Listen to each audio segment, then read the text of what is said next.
The Duchess of Sussex has admitted that her time at her first royal residence was not a happy one, because of the sudden loss of freedom she experienced when she became a royal. However, separate to this, there have also been claims that the cottage itself was a source of friction between the Sussexes and Cambridges. The cottage, which is where Harry had been living on his own as a bachelor, was a relatively small three-bedroom home on the grounds of Kensington Palace. Royal author Tom Quinn claimed that it was a point of contention how much smaller it was than William and Kate's large apartment. He told Channel 5's documentary, Meghan and Harry, 2 Troubled Years, that Meghan was unhappy with the disparity. He said, "Nottingham Cottage is tiny compared to the enormous double apartment that Kate and William have." It was pointed out to them in no uncertain terms that they weren't in the first division, because that place is held by William and Kate. Inevitably that led to friction. In Meghan's world, if you're determined enough, you can get to the top. But Meghan can't, she can't get to the top whatever she does. However, the book, Finding Freedom, claims Meghan was perfectly happy with Nottingham Cottage, despite its size.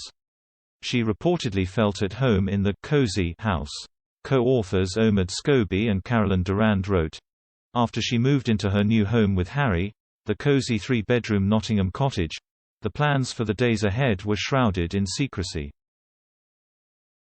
They added, "She felt at home in Not Cot with Harry. She's always been able to bloom where she planted, but she hadn't moved to London to start a new job. She had moved to London to start a new life." They argued that, while the cottage was definitely small, Meghan was just thrilled to be living with Harry.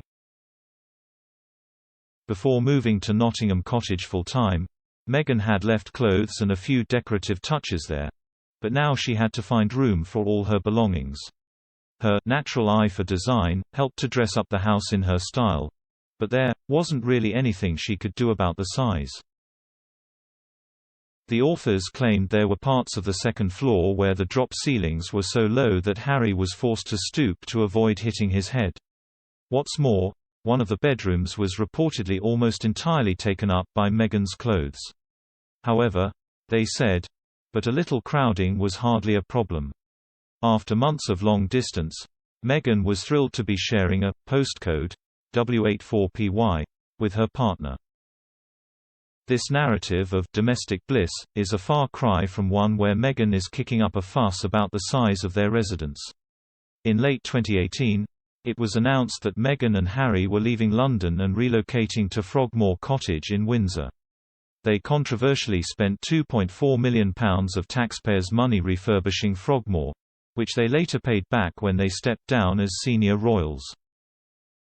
While it is possible that the size of Nottingham Cottage may have been a contributing factor, there was also more privacy at Frogmore Cottage.